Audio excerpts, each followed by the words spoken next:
Yes, sir. Yes, sir. Yes, sir. What's going on, everybody? What is going on? Welcome to Mets Talk Unfiltered episode 18, 19. One of those two. I forget. I'm sure you see it. No, I have it right up here. Episode 19. You're dope. Hope everybody's doing well. Hope everybody's enjoyed the July 4th weekend. Hope everybody was safe over the July 4th weekend. Looking forward to this little different than the last off day when we were all upset. Ooh, We didn't know who the hell we were watching. We didn't like what the heck we were watching. Eddie was frustrated. I was frustrated. We wanted to chop each other's head off. And it had nothing to do with us. Had nothing to do with us. It had to do with the New York Mets. So let's say hello to what I would suspect is a much happier Eddie this week. How you doing, Eddie? I'm doing much better than I was the last time we were on the show. Let me tell you, that's for sure. That 4-game winning streak, it got me a lot better mentally. Mentally, it got me a lot better. I feel a lot better. Great series versus the Yankees, even though I think we got kind of hosed on that yesterday's game by the umps. Those calls were not going both ways, that's for sure. I thought that game we had multiple chances to win, but we didn't try it. We didn't pull it off. So, but I feel better. Still believe there's some, things we have to touch on and things we have to talk about. But so far, I would say I'm 95% better than what I was last time we talked on the show. How are you, Right. Heck? I'm doing pretty good. Doing pretty good. You know, doing good personally and doing good as a fan, as a Mets fan. But like you said, because of a nice week that we had, a bounce back week, a 4-2 homestand, a homestand that we needed. We needed to go that way, but it didn't quite start like that, right? It started almost like the same old. If I remember correctly, that first game against Milwaukee was that the game that Clay Holmes started. Let me see if I can find that here. It was The a game. I first think it was. one, Yeah, I think it was a game Clay Holmes started, right? And we felt like, yo, we got to win this game because the second game we have an opener going, all Blake Tidwell. We still weren't sure how and we that had was going. the kid going up against us too. We were worried about him. Yeah, we were gonna face Mizarowski. Is that how you say it? Yeah, Mezarowski. He's Miz- a we, he's a talent man. yeah, we were gonna face Mizarowski. So we are like, we have to get this game, and it starts out pretty good as we jump out to a 2-0 lead. Well, not jump out, but we take a 2-0 lead and run in the first. I mean, I run in the third, I run in the fourth. Correction, a 2-1 lead as Milwaukee has scored the run in the first inning. I think it was on a home run, if I'm not mistaken. Was it a home run? Let's see here. Yeah, I think Frelick hit the home run, leadoff home runner for Holmes. Right. Like, in the first inning, they took a 1-0 lead, and then we came back and we scored two runs. One in the third, one in the fourth. We were leading 2-1. Holmes was doing great, but then, as we often see with Clay Holmes, he gets into the sixth inning and can't get much past that. So he's able to get it out in the sixth, and Mendy goes and gets him, and goes and brings in Reed Garrett. And Reed Garrett once again blows up, and we lose the ball game. As Right. he gives up, I think it was 4 runs. Yeah, 4 runs in Yeah. the sixth inning there. Like I said, when he came in for Holmes. And we're like, oh gosh, here we go. It's going to continue. Right. And now we got this kid, Mr. Roski, in game two. How are you feeling? Bro, after the first game, I'm like, when is this going to stop? When is this going to stop? I had no hope against Mezarowski, none. And then, thank God, Brandon Nimmo comes up and hits that grand slam. And I believe that was like a turning point for this losing streak. That Right. that one But I hit was in the trying to back. ask your feelings on game one because before the Grand Slam, there was something that I think is worth talking about where we saw that Mendoza change the lineup before game two. Oh, all right. Right. Right. It's good to touch on that. No doubt. And he made a switch that, listen, in That the was ballsy. offseason, early on in the season, shoot, even if we spoke right before he made that switch, and you were starting to hear some people suggesting maybe you should drop Lindor from the leadoff. He's struggling so bad. Da, da, da, da. Some people even suggested move Juan Soto to leadoff. He gets on base. He draws walks. Da, da, da. Maybe you put Pete Alonso to bat second. But what we saw was the move again, because once Lindor went to leadoff, it was like a switch, along with other things that happened last season, right? But the team took off. He took off. We came into the season. He started out like he's never started before to open the season, at least as a New York Met. So none of us wanted to see him be moved from leadoff. Right. And we come to game 2, and Carlos Mendoza makes that switch. And he tells us he makes the switch because of the bullpen for the Brewers, and because they have 2 strong left-handers in their bullpen, and he wanted to break up the lefties in the lineup, and he didn't want to have Nimmo and Soto back to back, so that later in the game when they bring Right. They can't. I'm saying, right? So this is why he initially made the switch. So I'm thinking, okay, he's making a switch for this game. He's telling us that. That means you have to do it again tomorrow because you're still facing the same team. They still have the lefties in the bullpen. I guess you could say, well, if they used one the day before, now I don't got to worry about it as much or whatever the case may be. But I'm not, you got to use it. And then we have the game that we have, like you said. Nimmo in that 3rd inning with the grand slam. Was it a third? I think it was a 2nd inning. 2nd or 3rd No, inning? the 2nd inning was. It was early in the game. Yeah, I think it was. Yeah, it was the 2nd inning. Yeah, it might have been a 2nd inning. But Nimmo hits a grand slam. That was to me. That was the break. That was the breaking point for me. We needed that so bad. Like we needed that. Like me and you need oxygen. The Mets needed that grand slam in the worst ways. In the worst ways. And I'm telling you, that fucking hit led us to go on and do good things, because I think it finally got our guys to start finally believing each other again, believing in what they could do. We know what these guys can do. We know what Nimmo could do. We know what all these guys could do. They just haven't been doing it. And to see Nimmo up there watching that ball and staying in on the way he did, that to me was huge. And shout out to Mendy for switching up that lineup. But shout out to Nimmo, bro. Shout out to Nimmo. That couldn't have come at a better time, because Hector, bro, I was almost ready to jump off this ship, and I'm still not, 100% sold. I still have my doubts and shit, but that Nimmo grand slam off of that kid who's a talent was one of the biggest hits of the year for this ball club, in my opinion. No, for sure. And I mean, listen, you know how I feel about Nimmo. We've had our back and forth about Nimmo. I've had back and forth with everybody about Nimmo because I'm a big believer in Brandon Nimmo. Just Brandon Nimmo was struggling, and still with consistency, right? Like all of these guys do, like Francisco Lindor does, like Pete Alonso does. And that's the problem with the Mets, with the core, the returning core. A Jeff McNeil still even you could put in there. Jeff McNeil, another guy. These guys struggle with consistency, but no, that was a huge hit there early on. It showed like, we're not gonna get shut down by this kid. Kid throws 102 miles an hour. That whole inning was pretty damn good, as we saw both Beatty and Mauricio get walks, if I'm not mistaken, to start that off, and then which is rare. Senga gets the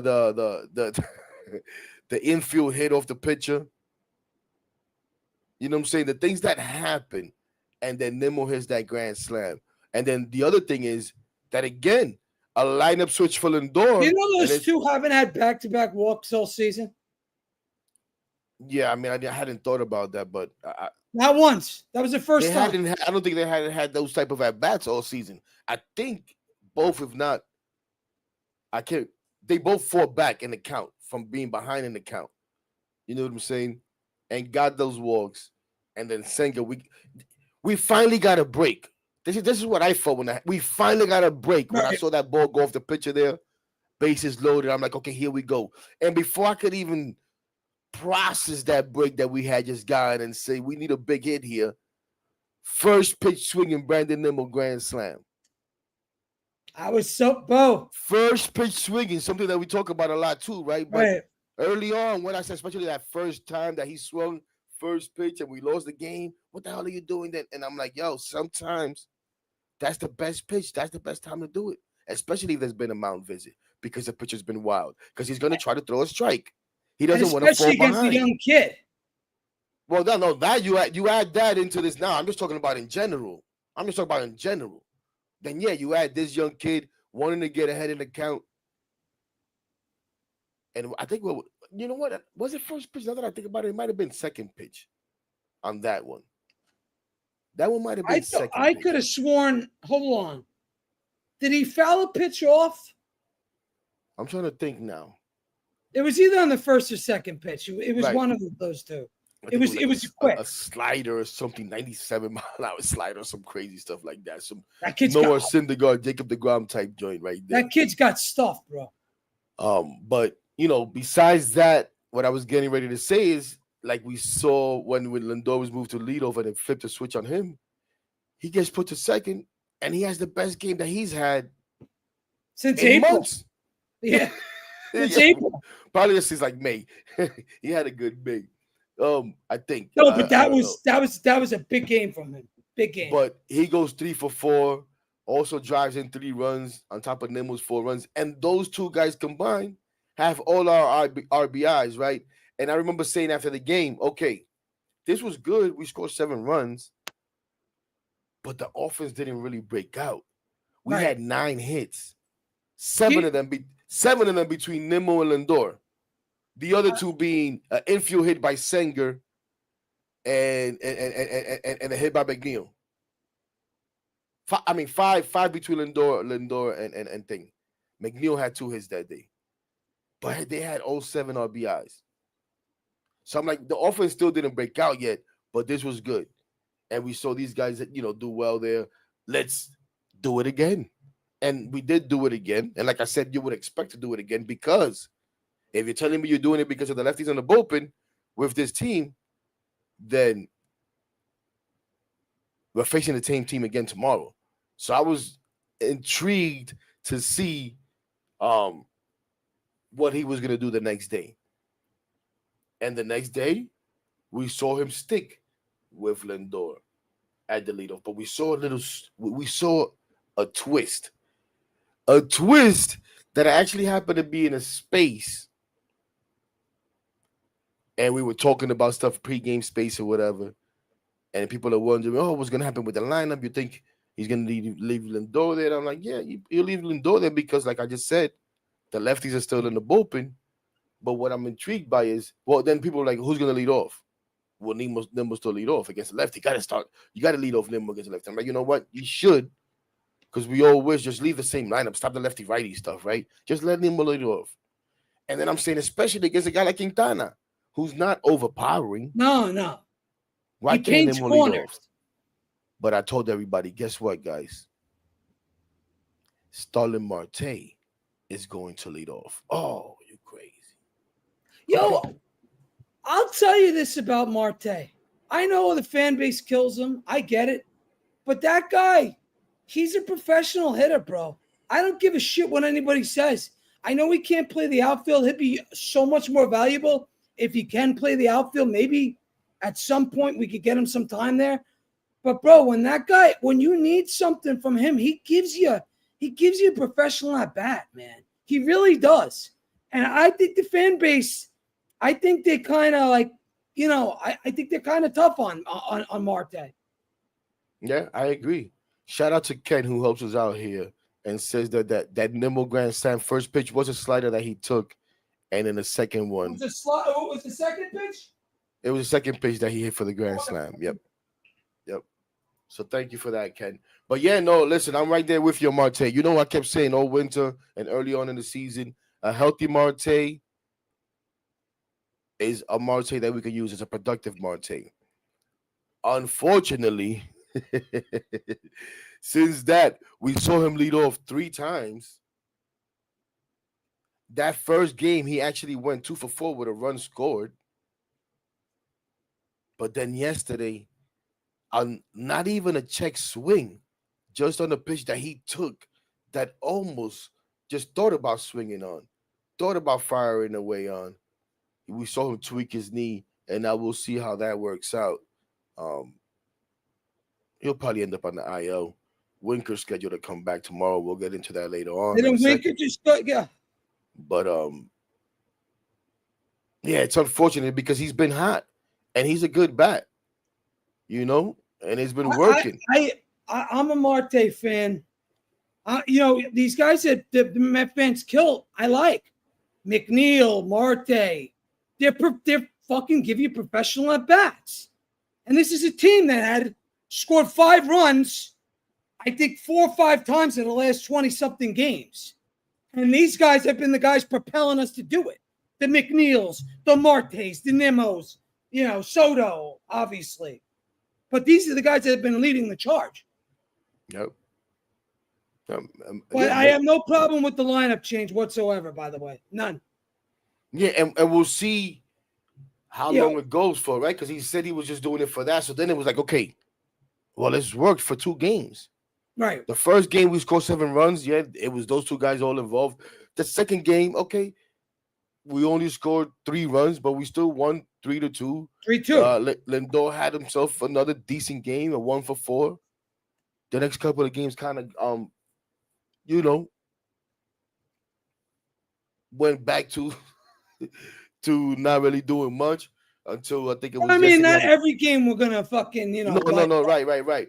But then we get to the Yankee series, and he continued to do it. So now it was more like, okay, it worked, and that's why I'm like, yo, when people go crazy about Mendy doesn't care. Mendy this, yes, Mendy that. Mendy's not. No, I've said it before. He can't react the way that we do. But he makes adjustments. He's well aware of what the hell's going on. So he made that adjustment. He did it because of the bullpens and the lefties in the bullpen. But when he saw it work, he didn't say, oh, no, I'm going back. I only did it because of this. I'm going back to Lindor leading off. He said, no, wait, this is working. We're going to leave it as is. And I give him credit for saying, you know what? Who cares? In fact, in Washington Heights and Eddie Presti and everybody else out here creating content says they don't want Marte leading off. And Easy Ethan and all of these guys. Shout out to my guy Easy Ethan. I don't know if he's in here, but that guy is nuts. He's been going after Chavez. And Chavez actually responded. Dope. Anyways. But Mendoza says, I don't care what all these people say. I'm going to lead off Marte because I believe this is the best thing to do. And when the players execute, the manager looks good. And when the Marte players don't execute, the manager looks like an idiot. Right? So do we have when he brings in Brazoban and Brazoban can throw strikes, is what the hell is Mendoza doing? Why does he bring Brazoban in here?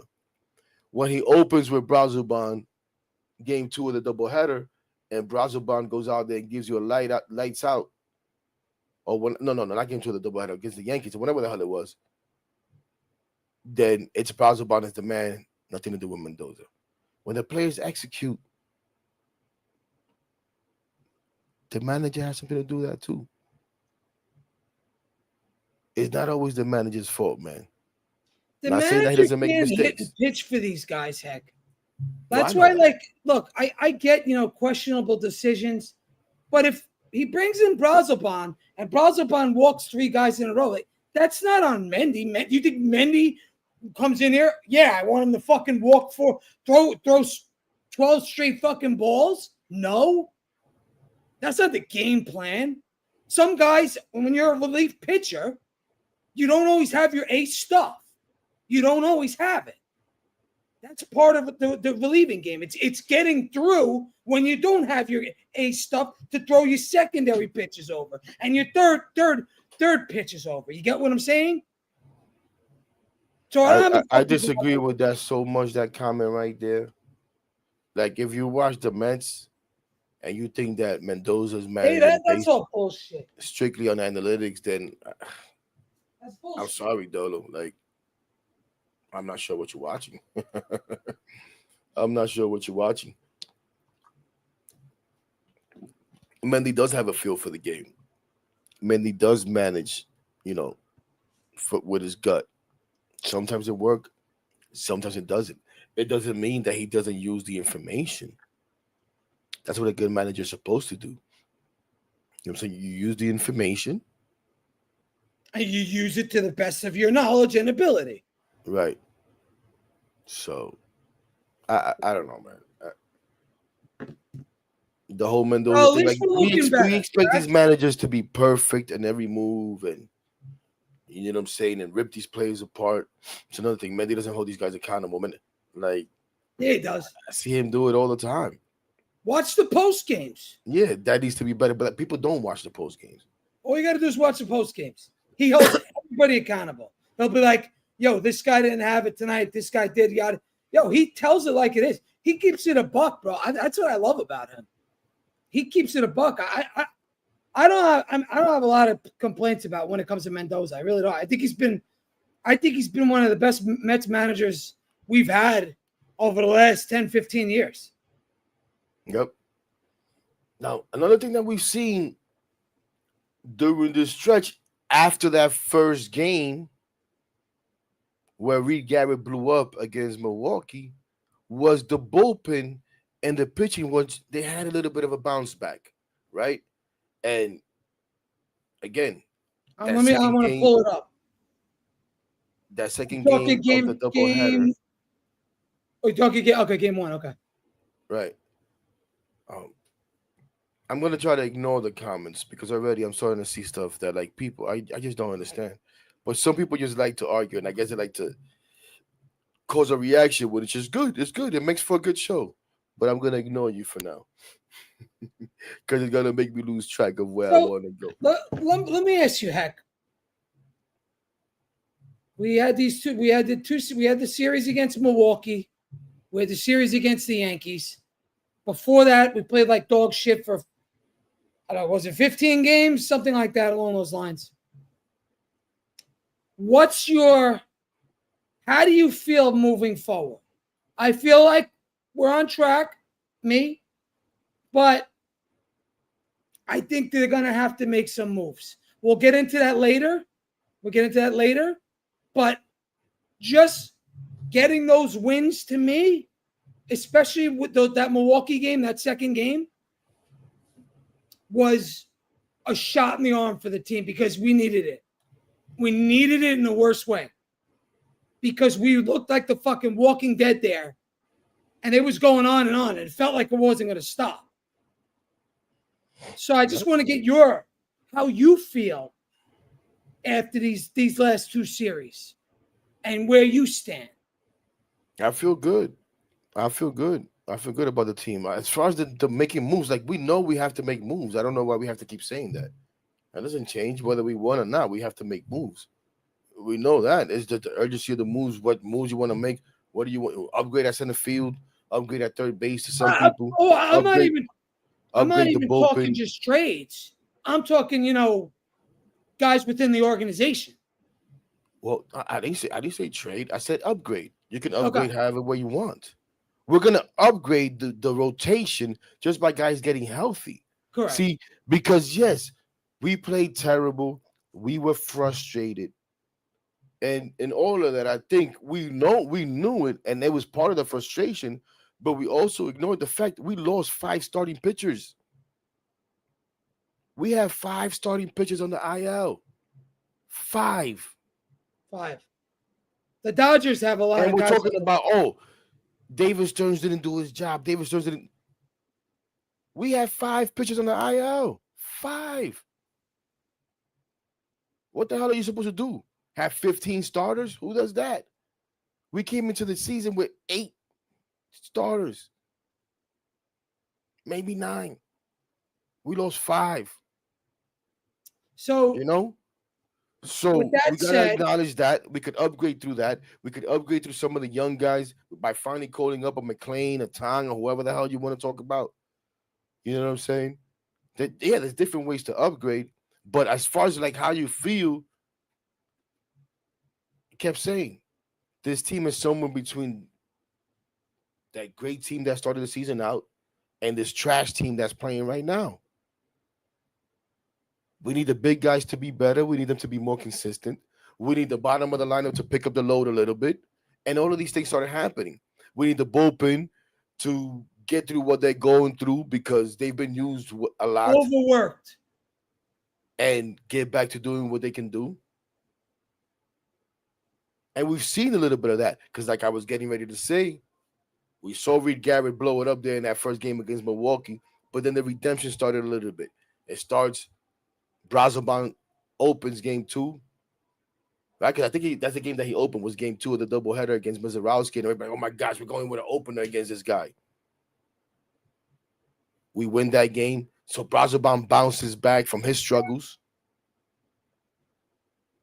And then later on, we saw Reed Garrett come back and give us, I think it was 2 huge innings.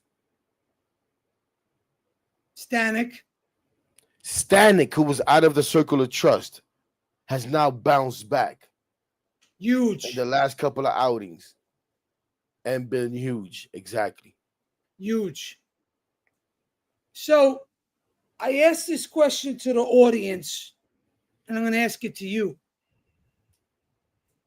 Is getting Minaya and Senga back enough to get us through the rest of the season? And the reason why I ask you, it's an obvious yes, right? Like, obviously getting those guys back gets you, makes you tremendously better. But the reason I ask you that question is because they've been guys that have a lot of injury history. So basically, my question to you is, do you trust them to make it through the rest of the season unscathed? No, that's for me, my answer is I'm not convinced they can. Is my answer. Yeah, only time will tell. I worry about that. I wanted to leave that till later, but since you're going there, we can talk about the fact that they're coming back. And I don't feel comfortable that they're trying to kind of like rush them back before the All-Star break. Because I've said it all year. What I need is for guys to be healthy and effective down the stretch and into the playoffs. 100%. And yeah, no, I don't feel good that these guys can come back and do that. Not no fault of theirs, but that's just been their history, especially Senga. Senga. Like, are they enough if they're healthy and pitching the way that they can pitch? Yeah. Doesn't mean that we can add somebody, but yeah, I think they're enough. But when guys, because you got a guy like Amizi right away. Oh no, that's not enough. Who are you gonna go get? You gonna give me the Alcantara crap again? Can I count on Alcantara to stay healthy all the way through? Because he's just coming back from a big injury. And he's pitching a little bit better lately. But what's he going to be? Oh, go get Mitch Keller. So the reason why I asked you that question is Senga to me is almost like DeGrom. Senga would come in the first couple of months, light it up, go on the IL, come back around the trade deadline, and then you got to hope for the best. Senga, to me, comes with direction. You know what I'm saying? There's guys that come with directions. There's guys that, we know. You need a 6-man rotation with Senga. You got to be very careful with how many pitches he throws, how many innings he logs. That's why I'm asking you the question. I don't know what you want me to tell you, dude. I don't got to say all that to tell you that, yes, I'm worried about them being able to stay healthy. Okay. It's not that complicated. I've been saying that for a while. And that's what I'm saying. Like, I don't even want to see them rush back. I think I heard earlier today that they kind of like have Senga penciled in for Friday. He actually may make the start before Manaya. Now listen, we said it when he got hurt. I don't know if you remember when he got hurt. We said the good thing is that it's a hamstring, and he should be able to still throw. Right. Right, so he's not like he has to shut his arm down. His arm should be able to stay in shape. And I heard them talk about that today. So I forgot where I heard it. They were talking about that today that he's been able to throw. And we saw that he was able to throw. So that helps. So in that sense, I guess, but still, like, come on, man. We saw him come back against the Braves last year. Go, what was it? He Fucking go try to awesome. cover or go feed, whatever the hell it was, and boom, gone. He goes try to cover again. A little, okay, bad throw by P, whatever, but boom. But that was just a bang bang play. It could happen to any player. No, I know, but I'm just saying about him, like any little extra movement, and you got to be careful. So yeah, he's been able to throw. At the same time, the last couple of injuries have been lower body injuries. So I don't know, man. I don't know. Are they enough? If they're able to come back and pitch the way they're capable of pitching, it could be enough. Doesn't mean that we don't add anybody, but are you going to be able to upgrade on that? Is Seth Lugo an upgrade? He's an upgrade. Is a name I keep hearing, but an upgrade overall. Is he an upgrade that he goes above those two guys? Does he become the ace? No. I think that's what got people are thinking. Go get an ace. We need more. We need an ace. I disagree with that. We need an ace. We need an ace. You, but that's what most people are thinking. I'm pretty sure.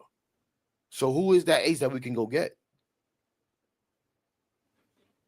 Listen, when it comes to starting pitching, of Jacob deGrom, go get Jacob deGrom. Well, look, when it comes to starting pitching is the most valuable asset in Major League Baseball. Starting pitchers cost the most money, they make the most money, and they also cost the most in trades. You know what I'm saying? It's not. It is like when our owner came out and said starting pitching isn't cheap. He wasn't fucking kidding. I mean, we know what we had to do the past couple of years, before Stearns came in here. We know, starting pitching is expensive. And so that's where I'm saying I don't think we need to go out and necessarily get an ace, but get in a guy that you could slot in that can eat innings and help these guys stay on track, guys like Senga, Manaya. And you just need guys that give you quality innings. I don't necessarily think you need an ace. I think we have enough.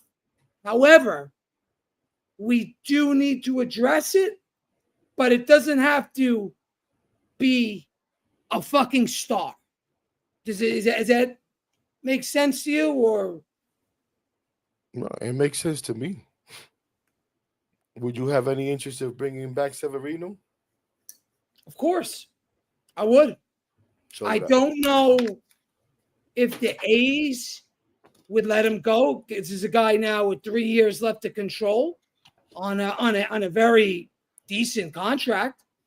What would they want? Talk that he's unhappy there. They're unhappy with him. Okay, well, you know how it is. The media takes things and runs with it. He'll say one thing like, "Yeah, I'm not." Do you believe it? Take it with a grain of salt. It's died out, but it could be a possibility. I mean, they're going nowhere fast. But then again, like, you should have known that when you signed them. The biggest contract they gave out in their history, correct? You signed them, you signed them for 3 years, I think it was. So was it 3 or 4? Three. I thought it was 3. So you would think that you're expecting a little progression, Listen, I like Severino. I like what he could do. I'm not wasting my time with you, Amizi, today. I'm not doing it. This guy wants to argue every other word. You know how the chat is. The chat is what it is. Shout out to the chat. All right. Yeah, you're right. 3 years, 67. I could have sworn he had an option on that, but I guess I'm wrong. Yeah, I don't know. But so what does that break down to? 22 million, 22 and a change. Yeah. I mean, what is contract? Yeah, Yeah, no, but there was even talk that the A's would have to pick up some of the money and stuff like that. Which imagine that the A's huh, picking up some of the money. That would be awesome. that would But be. who What knows? do you? I mean, the chat mentioned it. Just throwing it there. What do you think of Degrom? No, I was gonna throw him out there. It's like I know that's one of the people's pipe dreams is go get the Grom. Go get the Grom. I'm not saying no. I'm not saying no. You know what I'm saying? Look, Armand gives us a whole list. Zach Gallen, Merrill Kelly, because everybody feels like the Diamondbacks. That's another thing. Fan bases like to tell other teams what they need to do, what's best for them. So the Right. fans feel like it's best for the Diamondbacks to sell now and sell to the Mets. For nothing. Yeah, For oh yeah, pennies on the because dollar. then when you talk about who do you want to trade, they're gonna say no to all of the guys. They'll say trade McNeil, trade a Marte, because they're gonna really want that. Yeah, Marte for a bag of Marte for like their best starting pitcher. Right. That's what the trades will look like. I mean, I'm right. Yeah, Diamondbacks. They're 2 games under 500, but I don't think they're that far away in the wild card race from what I'm looking at. They're 4.5 games out of the wild card race. Dodo says everybody could ask for Ace all they want. I like Sonny Gray. Yeah, I guess. I guess. But moving on, as we've gotten off the rails here a little bit. Still, um, A little bit. That's always my fault too, no, because no, no, I'm you're always good. in left field coming out with some fucking crazy nonsense to get us off track. And I apologize to the audience, and I most of all apologize to you, Hector, because I know you lose patience with me at times. So, to say the Man, least, let's Hector see. be like, "This motherfucker just jumps from topic to topic." I'm a um, fucking psycho, and I can't concentrate on anything. but after getting back to winning series, right, and winning that series against the Brewers, then we were heading into the Yankee series, and again feeling good about winning the series against the Brewers, but not feeling good about the prospects of going into a Yankee series where we got news that Danny Nunez was going down. Oh, Um, yeah, we got news that Danny Nunez was going down. I think he's headed for Tommy John. yeah. So Full disclosure, I just found this out before the show. I had no fucking. I was pointing out how great Nunez is, and I fucking missed the Nunez news. yeah, it came along. It was a day. Now that I'm thinking about it, because I forget who else it was, but it was like a whole string of. They just put out a whole string of roster moves. We're putting this guy on the IL, this guy on the IL, this guy's being DFA, this guy's being optioned back to the minors, and we're bringing this guy up, we're bringing that guy up, we're bringing that guy up, and they bring up Davinsky, they bring up Waddell, they bring up this guy, but we're like, okay, where's Brandon Sproat?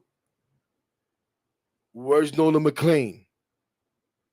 How the hell are we gonna play these Yankees and we have no pitching? What the hell is this? But like I tell everybody, the game is played on dirt and grass, not on paper, not in Correct. spaces, not in anything. And then it was announced that Justin Hagenman will start game one against Marcus Stroman and the big bad New York Yankees. And everybody's like, oh my gosh, we're going to get killed. Stroman, the X-Men, is going to come out there and shut us down like all Yeah, X-Men do. And Hageman is going to get walloped by Aaron Judge and those guys. And instead, Hageman comes out there and gives us a solid 4 in the third. A solid 4 in the third.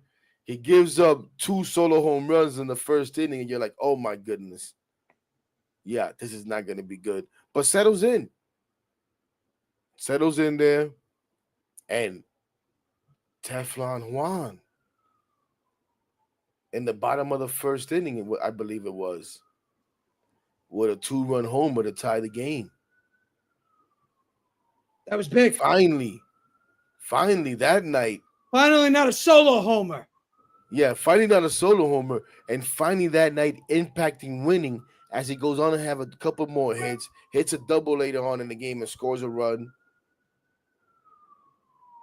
You know what I'm saying? But we see an all around effort as the bullpen continues its bounce back, and we see Brazoban give us a good inning. Reed Garrett comes back and gives us a save, a 2 inning save. But in the middle of all that, we had a guy who the fan base has wanted out of here, who the fan base blamed, along with Francisco Alvarez, for the team struggling when he came back from that IL.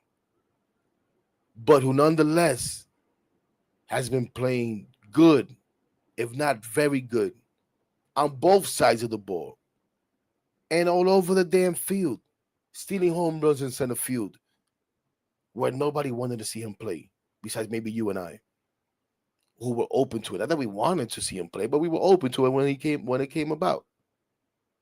And who the hell are you talking about? If it's not obvious, Jeff McNeil. As he hits that big home run there in the 7th inning of a Luke That was Weaver fucking huge. to give us the lead. Did I just say That was a golf shot too, by the way. Say again? That was a golf shot. Yeah, I guess, yeah. Golf swing. I guess. It was, to me, it's just a lefty, just a regular lefty, drop the barrel, man. That's what lefties do. You can't pitch lefties out there. Yeah, it was kind of like with McNeil, you're gonna say it's a golf swing because McNeil and golf go hand in hand. Oh, he's a big golfer, right? Yeah. But man, a huge home run there by McNeil. Right? Say again? It helps. Some people say it hurts. But fuck them. Just a big win there, man. A huge win there to set the tone. To set the tone. You know what I'm saying? And say, okay, yeah, we're back. We're back to the 27 out Mets that Hector keeps talking about, that he misses. And they win that first game. And we saw that night that Mendoza did stick with the lineup switch and did leave Nimmo leading off that night and Francisco Lindor batting second. Lindor went 0-for-4. But Nimmo got his 1-for-4. Soto again had a good night that night. P had a big RBI double, I think it was. And obviously McNeil with the home run. Brett Beatty, who did well and probably was the only one hitting against the Braves, had 2 hits that night against the Yankees. Brett Brady's stock. Yeah. It's going up. Mark Viento's stock.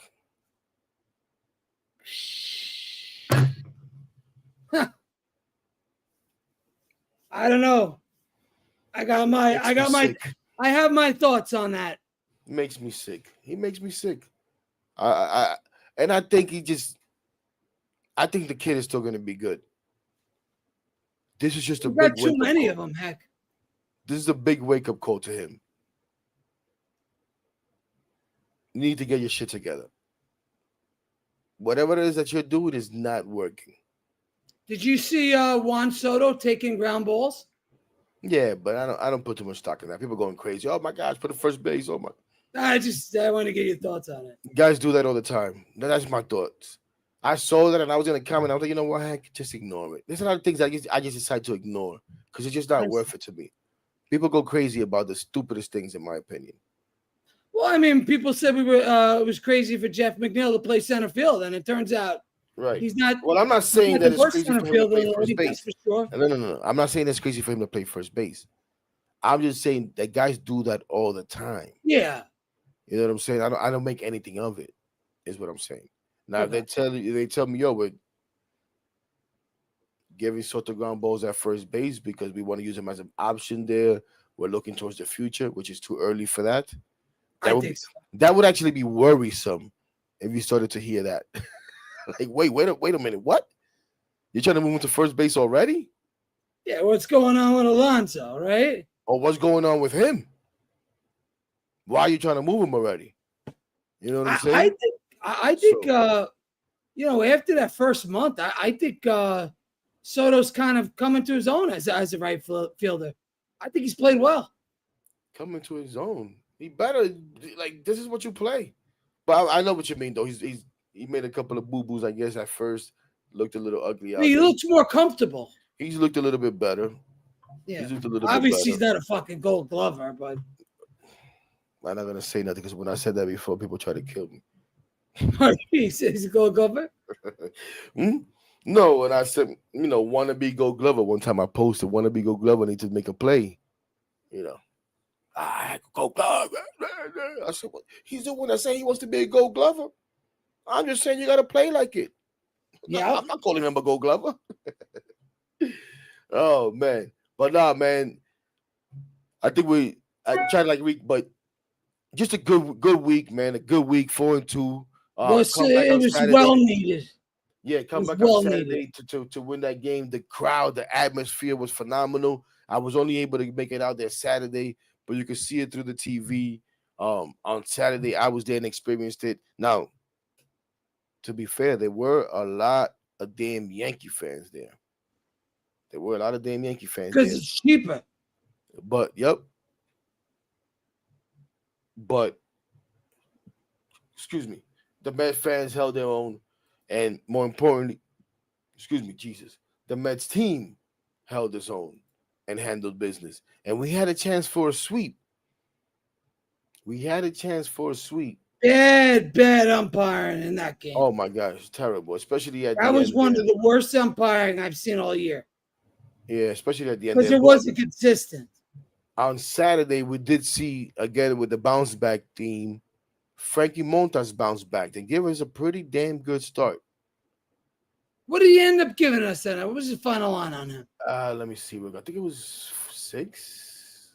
Was it 6? How many pitches did he? 5 2/3. 5 2/3. Yeah, 5 2/3. You got the pitch count on that or no? Just offhand. I could probably look it up. 77 pitches. That's not bad, man. That's pretty efficient. It's actually really efficient. 2/3, 5 hits, 4 runs, 2 Ks, no walks. Yeah, you could see they're trying to build him up and they're taking it easy with him, which it's his third start. It's understandable.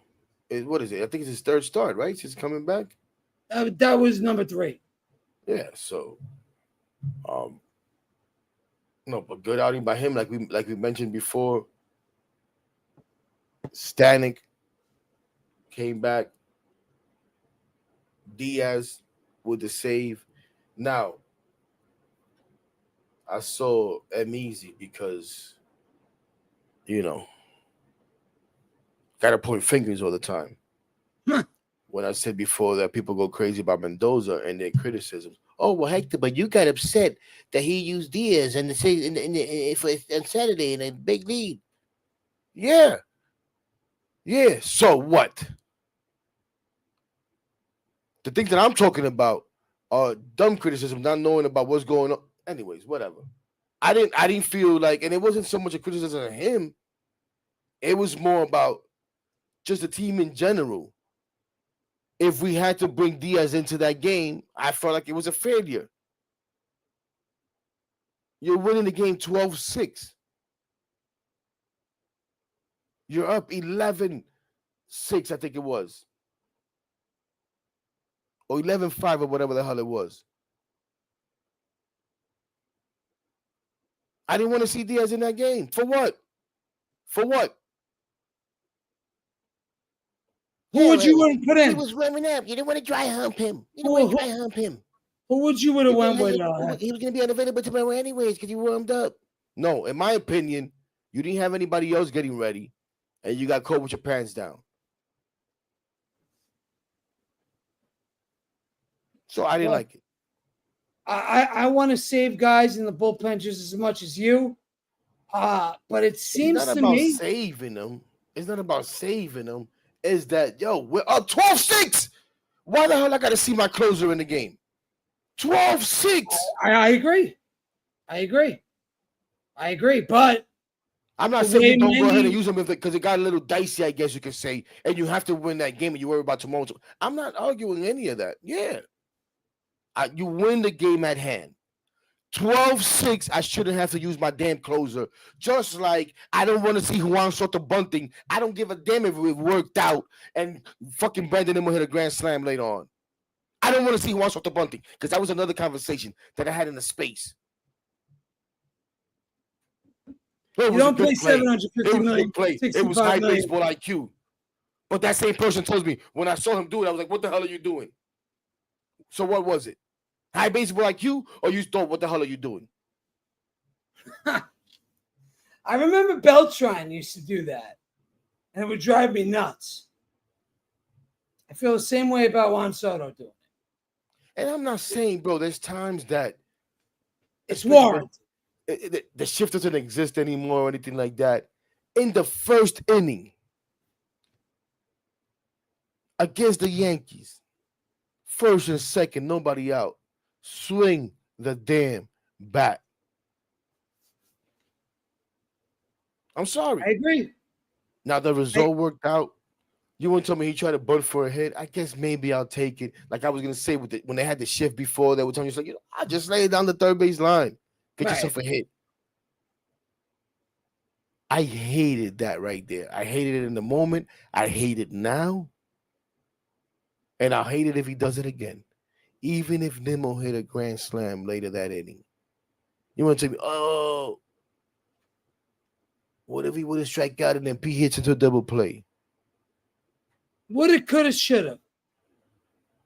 That's what my analysis. He could have hit into a double play because only P hits into double plays. How many times have you seen him ground balls a second? He could have hit into double play. Swing the freaking bat. Plus, you're just coming off with a player of the month.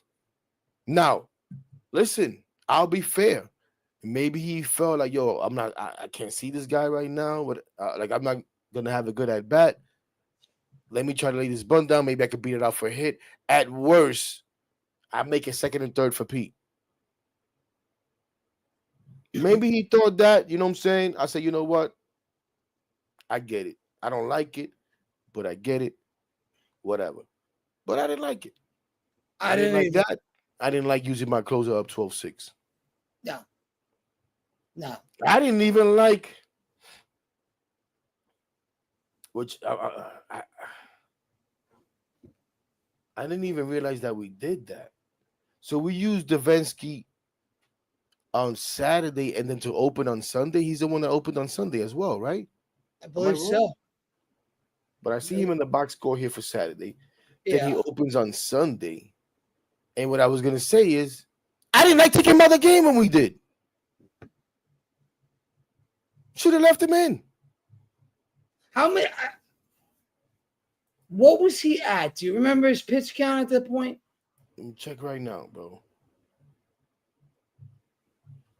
So no, Jeffrey, I didn't like it. I was one of those people that complained, as I saw your comment earlier. Yeah.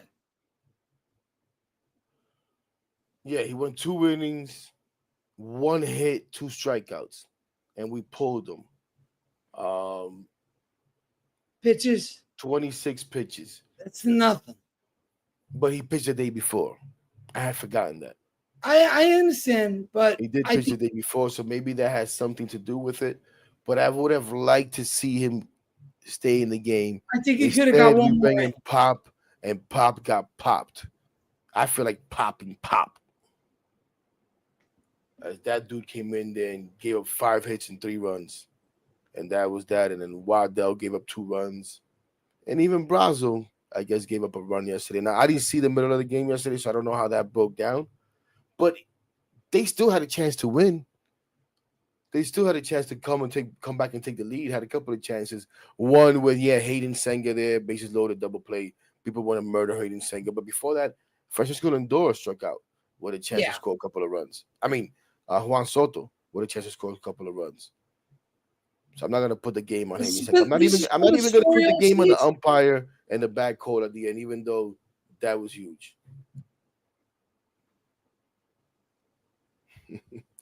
Here's somebody else who says the bunt was a master stroke. Okay. That could have went a couple of different ways, by the way. We just got lucky. Yeah. I don't think the element of surprise could have worked. And maybe in another situation, I just didn't like it there. I didn't like it. I don't like it.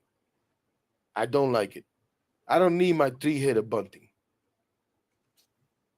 I don't need my number 3-hitter bunting. I'm We sorry. need 3 hitters to hit doubles, triples, home runs, bat guys in, bunts. With that type of player, come on.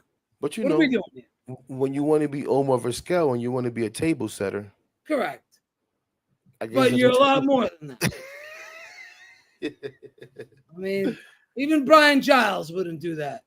You know what I'm saying? Of course. But all in all, a good homestand, man. Yeah. Good Yeah. homestand. We look like we got back on track. Let's just hope it continues. We got the Oreos coming up. Oreos are in bad shape. They're in bad shape. So if there ever was a time to pounce on a team, it's right now. Right now. Yep. You go into Baltimore, they're not drawing crowds. All right, there'll probably be more Mets fans than there will be Orioles fans in there. Go down there. I got a couple of Met fans trying to drag me over there, actually. So we'll see. Yeah, I mean, it's a great stadium. Yeah, and I've always wanted to go there, which is kind of like I don't want to go in that like go and come right back type deal. But hey, what the hell you gonna do? Might have you want to get a hotel for the night? You mean? It'd be nice to go for a couple of days, right? And take it. I like stadium tour and all that good stuff. But if we do go, it's gonna be Thursday. Okay. Not saying that because possibly one of them is in here. Not saying it's gonna happen for sure. So don't start texting me. My homie Quay. But yeah, we're thinking about doing that on Thursday and actually just jumping on the bus and going out there real quick. I'll get a couple of people going, set it up. Thursday afternoon. No. It's gonna be me, him, and another friend of ours.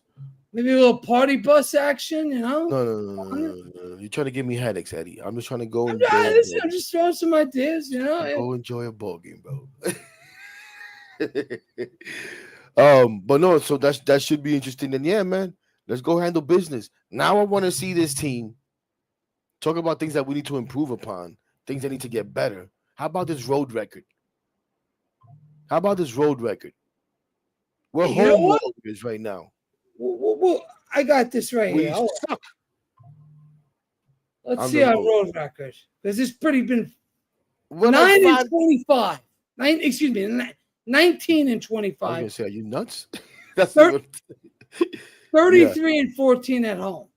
Yeah, that needs 6 to games under. Let me tell you something. You know me, I don't dismiss anything, and I think about everything, right? So let's have some fun here. I wasn't even gonna do this, but I want your opinion on this. Okay. Hold on, and I'm gonna share this.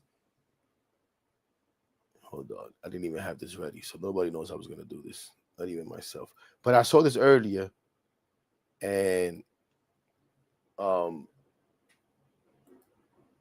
I found it interesting because I've thought about this. I think about anything. So I've said, man, we're playing pretty damn good at home. Are we cheating? Are we doing something that we shouldn't be doing? You think we got trash cans or something going on? You think we got I don't know. Whatever it is. I don't know. Whatever it is. So I'm scrolling X earlier and I run into this. You probably don't know who this is. This is Spike Eskin. He hosts now a radio show in Philadelphia. He hosts a radio show in Philadelphia now. He was a program director for a few years here at WFAN. He recently left like 2 years ago now. So he got his little gig out in Baltimore? He went Philadelphia. Oh, so Philly. He's a host in Philadelphia. I think that's where he's from or whatever. Was he a play-by-play guy or is he No, he has a radio. Listen to me, Eddie. He's a radio host, sports talk host in Philadelphia now. Gotcha. He was the program director at WFAN. He now has his own show. Oh, good for him. And does podcasts and stuff like that, right? Nice. So I've been thinking about it. So he says this today. Let's listen real quick. I was doing a statistical deep dive on the Mets. Great. I'm not saying that they're cheating. Uh-oh. But there's something fishy going on this year with the Mets. So the Mets this year, again, I'm not saying that they're cheating. I'm just saying that maybe somebody should take a look into what's going on. You're waiting for the deep expose report? Well, and I'm looking at my phone because I have some statistics here. So the Mets at home this year are 32-13, which is a 7-11 winning percentage. The Mets on the road this year are 19-25, which is a 432 winning percentage. It's almost impossible. Which is a difference of a plus 0.279. So almost a 280 winning percentage difference. So I went back through history and I was like, have there been a lot of teams that have had this split? And they have, but they're all in Minnesota and Colorado. Now, Colorado... Minnesota's a weird one, though. Well, Minnesota used to have the sight lines and the dome were always weird. And by the way, like they admitted at one point to like piping in noise and piping in wind and all that. But you look at the biggest splits of all time. The first one was 2020. Don't count that. It's Colorado, Minnesota, Colorado, Minnesota. So like this would be the 7th biggest home road split difference in the history of baseball. So you might say to yourself, well, maybe historically at Citi Field, the Mets are way better at home than they are on the road. Maybe it's such a hitter's advantage there at Citi Field. Actually, that's not the case, Jack. Not surprised. This would be triple the difference between their home and road split than a normal season at Citi Field. It would be their largest home road split in the history of Citi Field by 30%. And almost triple what normal is. Some seasons at Citi Field, they've even had a better record away from Citi Field than they've had at home in Citi Field. So I ask you, I could figure out Minnesota. I can figure out Colorado. There's a Cubs one mixed in there as well. You just have to ask yourself, in this era of baseball cheating, and again, I'm not saying the Mets are cheating. Sure. I'm just saying that maybe somebody should take a look at what's going on. How about that? Get the fuck out of here with that. Get the fuck out of here with that. Cheating at home. Because we fucking play great at home. We got to fucking. We better start playing better on the road. Oh, this is yeah. Yes, Ray. I said it a couple of times. He was the program director at WFAN. In some people's eyes, he ruined WFAN. Yeah. Some of his hires and stuff. Oh, with like that fucking comment, he could fucking stay in Philly. Get the fuck out of here. So you don't think we're cheating at home? No, I don't think we're cheating at home. Get the fuck out of here. I think we play comfortable. I think we love the park. I think the fans are into it. And I think the players feed off of that energy. We got a fucking great ballpark, okay? We got the best fucking fans in baseball, in my opinion. They're better than the fucking Yankee fans, okay? All right, and then we got guys that when they do hit, they hit the fucking ball hard. And they play to their strengths and they play to the ballpark. That's my take on it. We just play really good. But to fucking say we're cheating? I thought about it. Get the fuck out of here. That's why I guess I gotta get the fuck out of here. Talk about trying to make a name for yourself. Get the fuck cheating. That's the best one I heard all fucking night. Oh my gosh. We're 6 games under on the road. That's gonna change. By the end of the season, I say we end up 5-6 games over 500 on the road, and we're just going to continue to rake at home. It's just what we do. All those players, bro, heck, hear me out. After the game, right, when we win, and they interview the player of the game, how hyped is not only that player being interviewed, but how hyped is that crowd? I'm one of them. I'm usually there. Right. So you're there. You're listening to the interview, whether it's by Gelbs or whoever the fuck else is out there. The girl, I know they have the girl sometimes. Bro, Michelle. They love playing in this ballpark, and they play to their strengths in the ballpark. And our pitchers are extremely comfortable pitching in that ballpark. So, I mean, to fucking say that we're cheating, because we fucking ball out in our home park. I mean, get some better content than that, brother. Come on, man. That's like a 5-year-old's take. Come on. Yeah, man. I'm glad I remember that because that was fun. 'Cause But just to you're wrap up, there. You're there, Hack. You watched Eddie. I'm gonna say this for the third time. I've been thinking like, yo, we doing something because I just think about crazy stuff like that. So I'm like, damn, are we doing something? Because we're playing pretty damn good at home. We've never played it. But it's Like I been- thought about that, but I dismiss it in my own head. I don't bring that up. I should. It's blunt thoughts, right? And then probably eventually I might have thrown it out there sometime. But when I saw this today, I started cracking up. I sent it to a few of my friends, and they had the same reaction you had, the same reaction most of the chat had. Fuck this clown, blah, blah, blah, blah, blah, blah, blah, blah, blah, blah. Me, I told them the same thing I'm telling you. Guys, I'm sorry. But I thought about it too. So I don't dismiss it. I don't get bent out of shape when people like, oh my God, this guy hates the message. It is what it is. You know what I'm saying? It is what it is. It is what it is. If we're cheating, don't get caught. That's what I'm gonna say. Don't get caught. It is so hard. But I'm not saying that we are. I'm not saying that we are. You know, whatever. Come on. I just thought it was funny. Funny. No, it's definitely funny. It's definitely worth talking about. Come on. Now Marte is a guy you can bring up because Marte actually got popped. Oh my God, no, our luck. He's right. Our luck. That could be something that would happen to us. Oh my goodness. Let's stay away from that. Let's go to some positive. Let's go to some positive as we start heading towards the finish line here. Oh my gosh. But I think last we spoke, we already knew that Francisco Lindor was an all-star. Right. A starting all-star. Well, no, we didn't know for sure, but we knew we had like a really high vote count.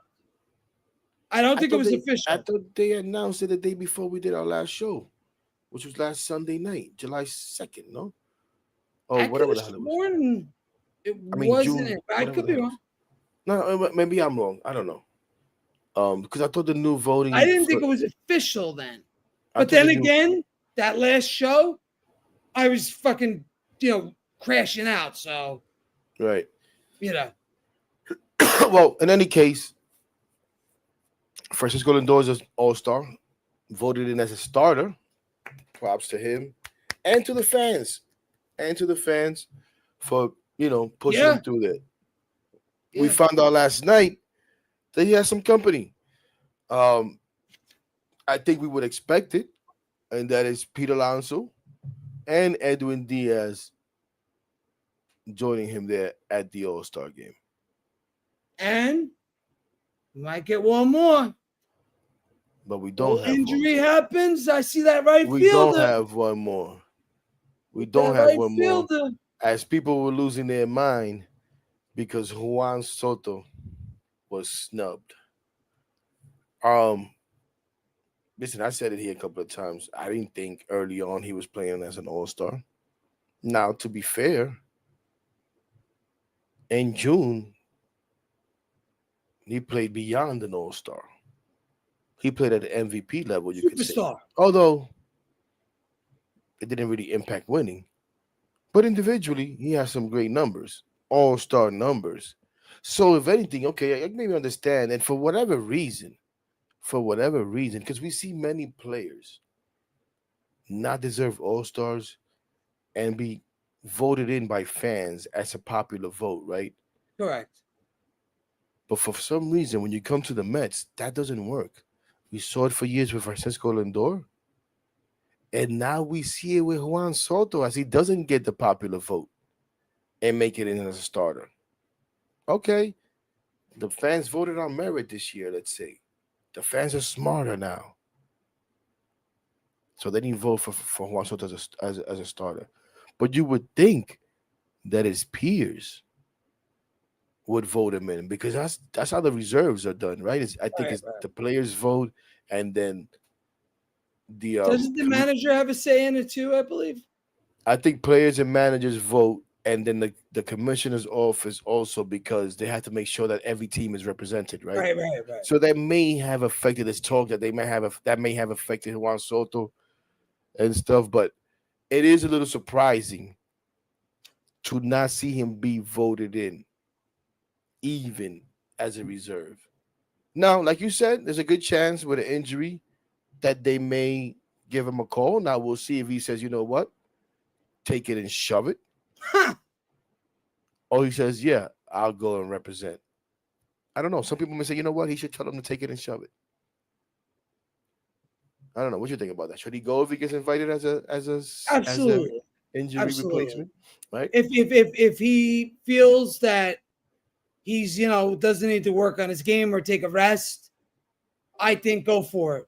But if you like for example with Alonso, I know he made it, but I like that he's not competing in the home run derby. I think that's a little much. It's tiring. It's a tiring event. So Eddie always jumping the gun. Yes, that was going to be the next topic I'd had. As Peter Alonso, I'm so sorry. Peter Alonso says no to the home run derby. No, it's fine. It's fine. That's a good segue. Yeah. And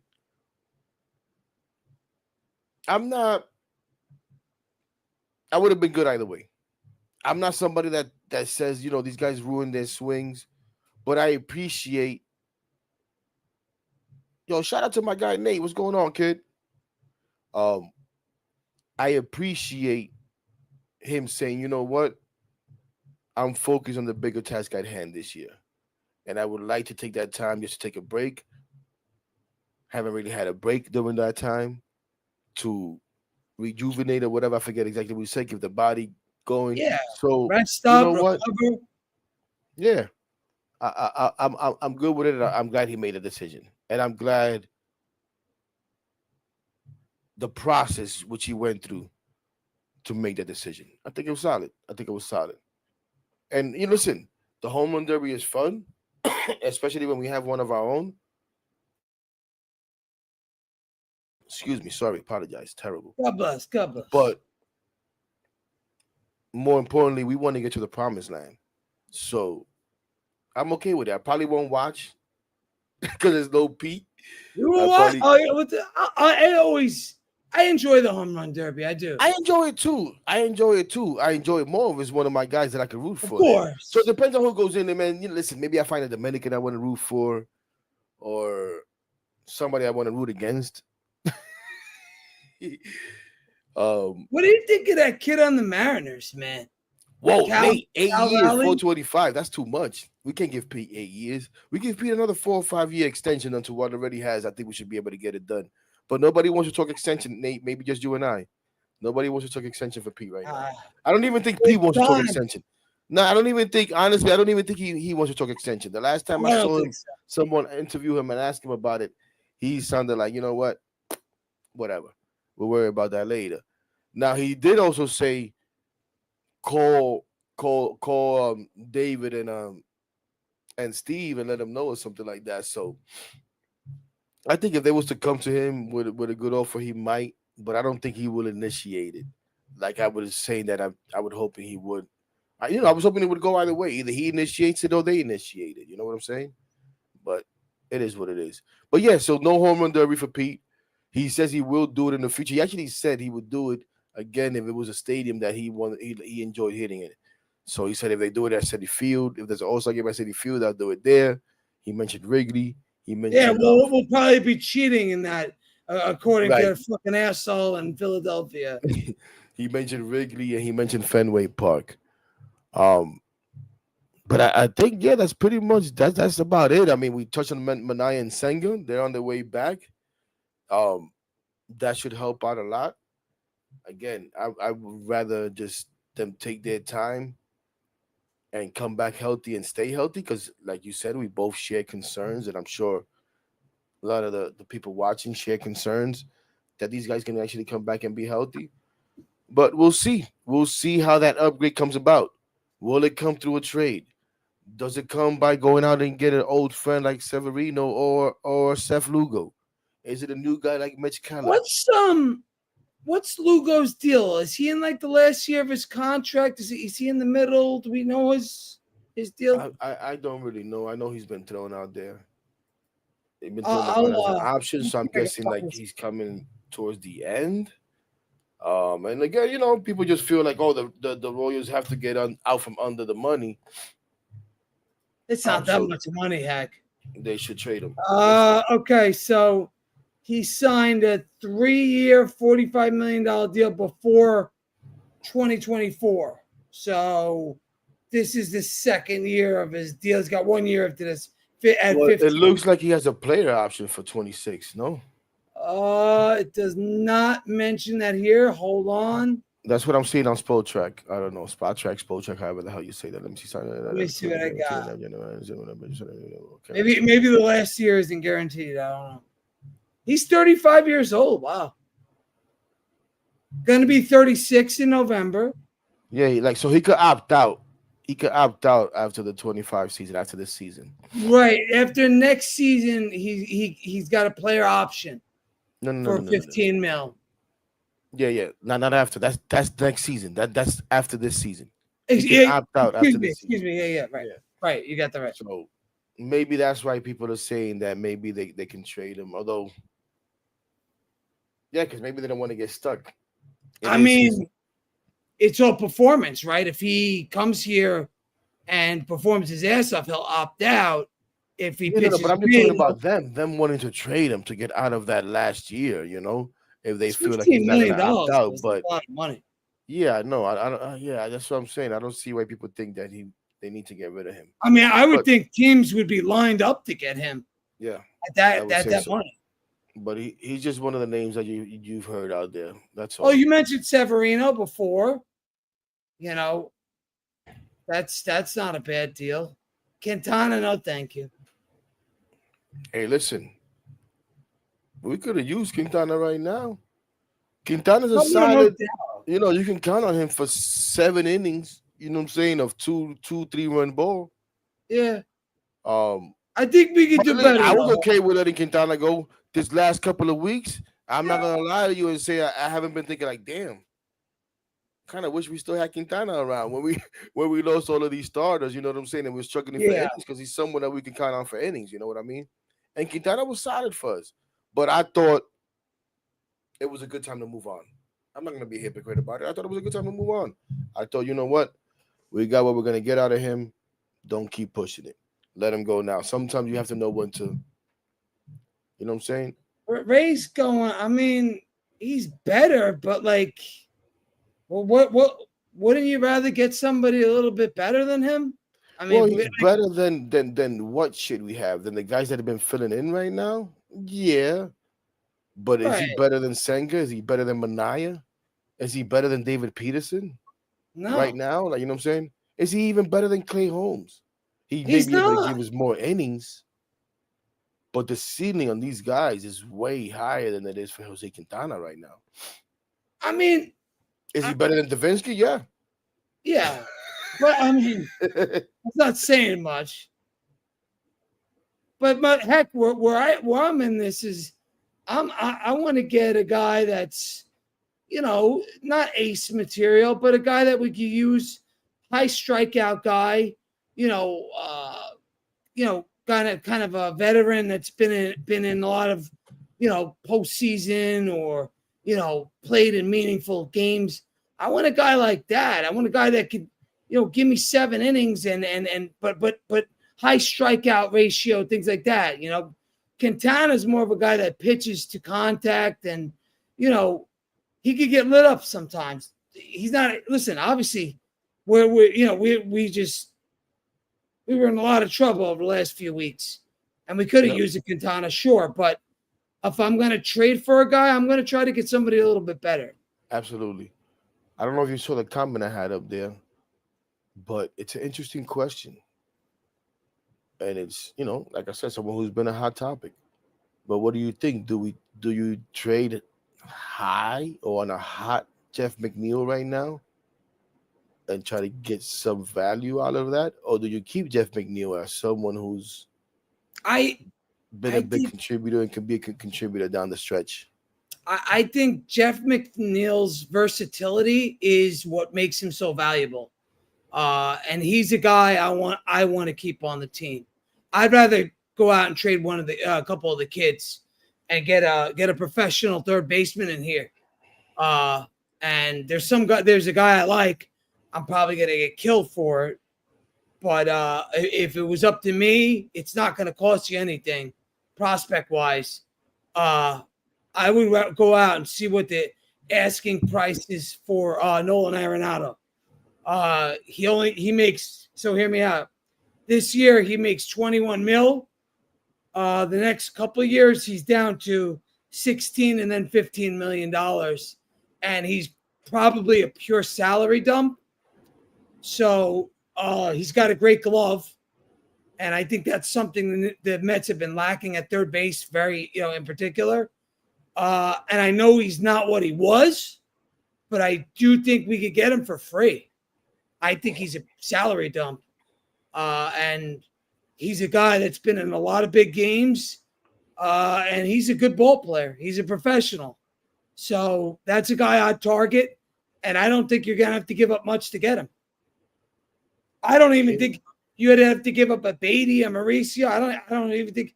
I think you'd be getting him as a salary dump, and it would be some lower level tier guy. So that's a guy I like. A guy out of the bullpen I like is our old friend Aroldis Chapman. Yeah, he's having a real big bounce back year with Boston. So again. Don't think he'll cost you the world either. So those are my two little guys. I just how you feel about that, Heck? Interesting on Arenado. Not someone that I've been thinking about, to be totally honest with you. And it's unfortunate, man. It's unfortunate. I kind of crashed out last night on my blunt thoughts when I gave Mark Vientos the "You Make Me Sick" award, because he really makes me sick. Because He's been bad. I'm a big Mark Vientos guy, and I fought people all winter and spring and early summer as to swaggy V, but he's become swagless V. It sure He has no swag. He looks like a deer in the headlight, just in a daze. And now he has us talking about Nolan Arenado. trading for Nolan Arenado. My preference would be for Vientos to figure it the hell out, rather than bring in a Nolan Arenado. I know we focus on Vientos' defense right now, but it's mainly because he's not hitting. If he was hitting, nobody would care about his defense. We will still talk about it. But we wouldn't be saying we cannot have him at third base. And I also think if he was hitting better, he would probably be playing a better defensive third baseman like he was last year. So, look, Arenado's not tearing the cover off the ball. He's batting .244. He's got 10 homers. He's got 75 hits. But he's let me just look at it. I'm gonna put on my David Stearns cap on right now, and I'm gonna tell you that David Stearns would rather see if Vientos can figure it out than go pay the rest of, no matter how comfortable you said it gets, Arenado's contract for that type of production, because he feels like I could get that production from Vientos right now, if not better, for well, not that glove, a fraction of the price. No, not the glove, but is the glove worth?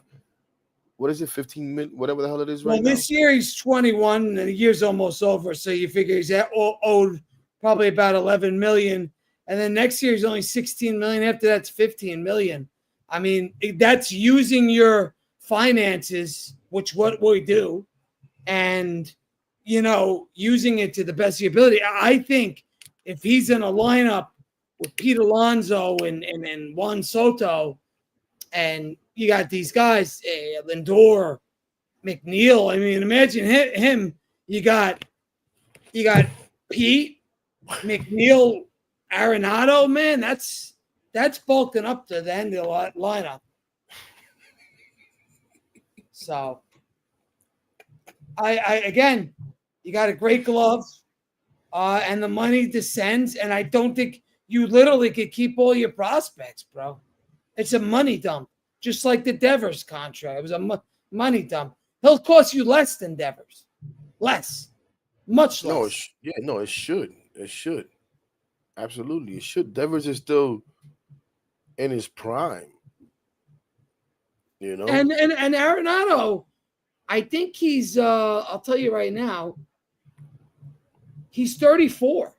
I mean, he's probably got another good year or two left in him. Last year he had hold on.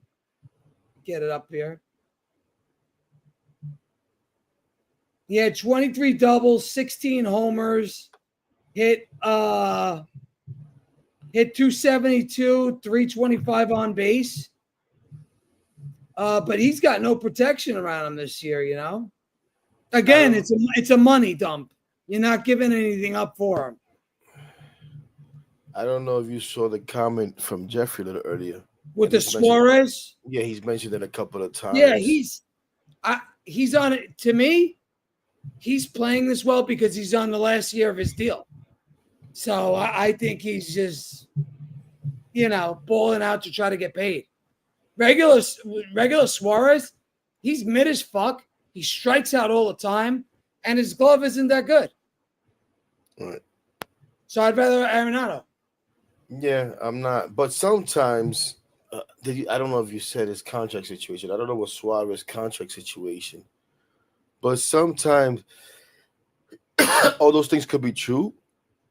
But if we could only get him for this year, and he's the hot guy this year, maybe he could carry that out throughout the year. Got 28 homers, batting 252. Tell you right now. I mean, I've seen the guy get clutch hits, man. He's 33. He's about to be 34. He's about to be 34. So him and Arenado are the same age. Arenado's actually a little bit younger. Well, again, I'm not looking for them long term. I don't want Arenado just because you're talking about a couple of years. That's what I'm saying. If his contract if Suarez's contract is a shorter one or whatever, he's going to cost more though, heck, because he's the best third baseman on the market. I don't give a damn about no prospects, Eddie. I don't give a damn about no prospect. I trade your ass right now if it's gonna make us better. No, I don't care about that. I know that. You're looking to get rid of me. Whenever I skip a subject, you're all over me. So No. So yeah, he's a free agent. Nah, go get Suarez. Fuck that. He's a free agent, bro. Yeah, he's a free agent. If you have to if you're gonna go bring somebody in, I would rather get him than Arenado. I know you're going to tell me Arenado's the better player overall and throughout the career and all that stuff. Right now, Suarez is the better player. So go get me Suarez. I think he's having a better year. The better player is Arenado. And if you change his scenery, I will guarantee you he's going to fucking turn it on. And we're going to see the old Arenado. Again, but I don't want him here for 2-3 years. But maybe you change his scenery. What if he gets hot and he finishes off hot, but then you think you're gonna get 2 more good years out of Arenado? No. But what if they were willing to eat some of that bread? I don't care about the bread. I don't want him. I don't need him. If you don't want him, if I'm gonna go Arenado, I'd rather see Vientos turn it around because the upside for Vientos is higher than what Arenado is going to be able to give us now. He's on his way down. Now, forget about the career and what Arenado's done and whether he's a better player and he's a better defensive third baseman. I'm giving you all of that. I'm talking about going forward now, though. Arenado's going this way. And although Vientos is going down right now, he still has a chance to. Not Arenado. Maybe he could do a little bit of this, but that's it. And listen, keep going. We're going for it this year, in my opinion. And you bring a player like Nolan Arenado onto this team, I will guarantee you he will not disappoint you. That's my take on it. My take is that guy, I will guarantee you, he gives you a better second half than Suarez does. Guarantee you. Suarez has never done shit but strike out, hit home runs, and he's just having a good year this year because it's his walk year. Give me Arenado over him in a fucking second. Would I love Jose Ramirez? Of course. But we ain't getting him. You think we could trade Swaggiv's chain for Jose Ramirez? Maybe. Maybe.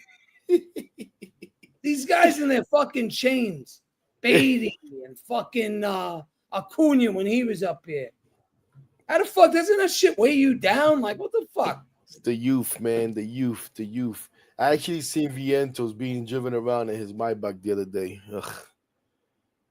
Joke. Listen, you better man, get it going. You're not gonna be able to afford that driver anymore. He better get it going. He's gonna have to hire me to drive for him because he's not gonna be able to afford the guy he has. You should be his personal driver. But Clown. the other guy I wanted to say was Chapman. Chapman's fucking lighting it up, and we kind of need another lights out lefty. And I would definitely target him and a right-handed pitcher as well. Yeah, I wouldn't His mind. strikeouts Chapman. are through the roof, by the way, too.